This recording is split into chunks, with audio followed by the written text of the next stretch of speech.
তিনি সর্বোচ্চ সম্মান পাবেন। কিন্তু যার জ্ঞান বেশি, এলেম বেশি, প্রজ্ঞা বেশি, তাকে আপনাকে দায়িত্ব দিতে হবে। আমাদের দেশে এগুলোর কোন মূল্যায়ন আমরা করি না। শুধু বয়স বাড়লেই তো দাম বাড়ে না।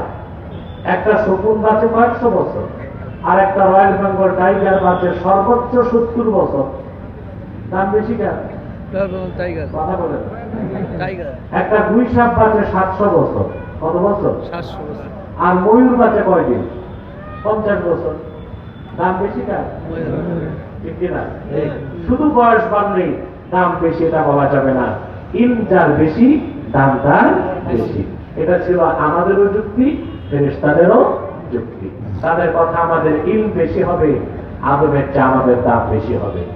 আল্লাহ রাব্বুল আলামিন আদমকে তৈরি করার পরে আল্লাহ বলেন ওয়া আল্লামা আদামাল আসমাআ কুল্লাহা।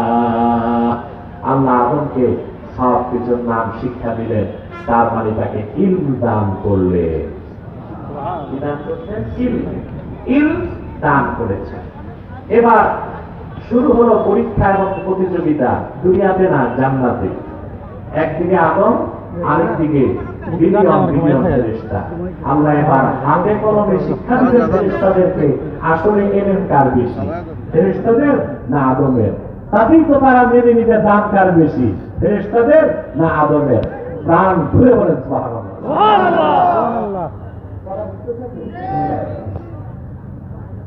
আল্লাহ রাব্বুল আলামিন ফেরেশতাদেরকে ডেকে বললেন আম্বিউনি বিআসমাই হাউলাই ইন কুনতুম সাদিকিন। ফেরেশতারা, তোমাদের দাবি ছিল তোমাদের দাম বেশি হবে, তোমাদের এলেম বেশি। তোমরা যদি তোমাদের দাবিতে সত্যবাদী হও তো এই জিনিসগুলোর নাম আমাকে বলো। قالوا سبحانك لا علم لنا إلا ما علمتنا إنك أنت العزيز الحكيم। ফেরেশতারা মস্তক নত করে দিল, আর তারা বলল সুবহানাক, সবটুকু পবিত্রতা আল্লাহ তোমার। লা ইলমা লানা ইল্লা মা আল্লামতানা, যতটুকু তুমি আমাদেরকে ইলম দিয়েছো এর বাইরে আমাদের কোনো ইলম নাই। সুবহানাল্লাহ বলবেন না? সুবহানাল্লাহ। ফেরেশতারা বলল ইন্নাকা আনতাল আলিমুল হাকীম, আল্লাহ তুমি সর্বময় জ্ঞানের অধিকারী এবং সকল প্রজ্ঞার মালিক। তুমি যত ইলম দিছো এর বাইরে আমাদের কোনো ইলম নাই। এবার রইল কে বাকি?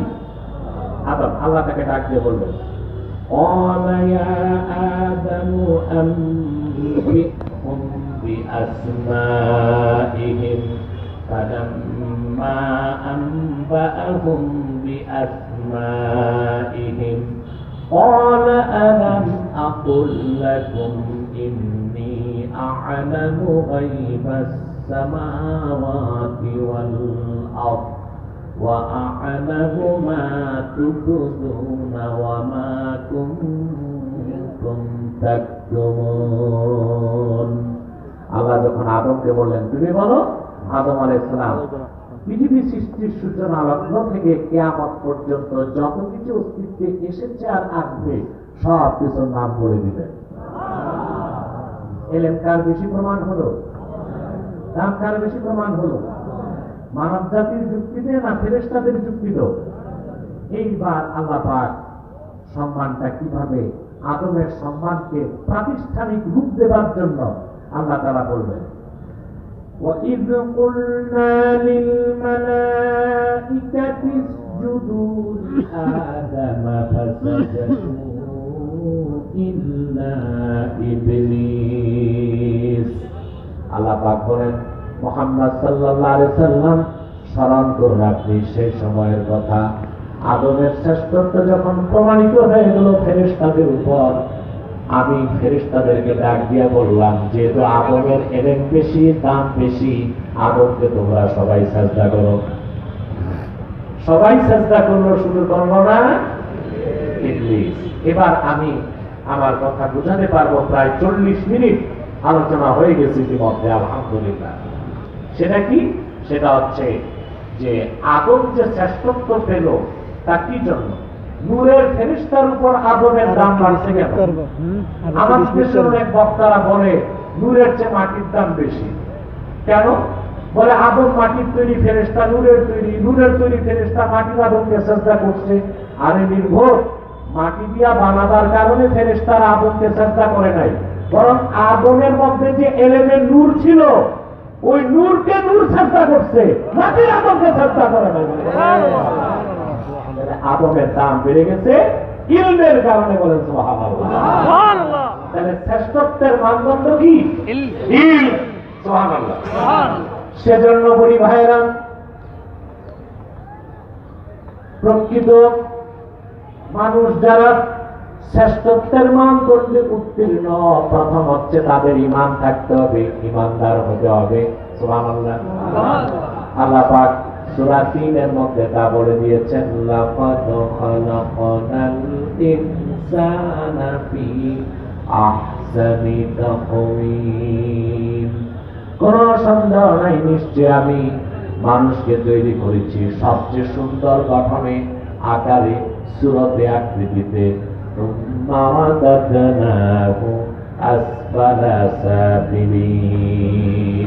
অতঃপর আমি টেনে আনি এই সবচেয়ে সুন্দর দামি সৃষ্টি মানুষকে সবচেয়ে নিকৃষ্ট স্তরে।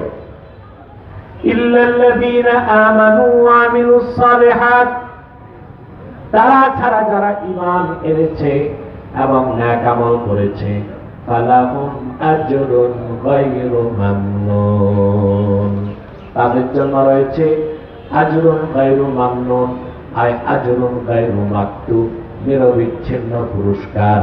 এর জন্য ঈমানদারের বয়স যত বাড়ে তার দাম তত বাড়ে,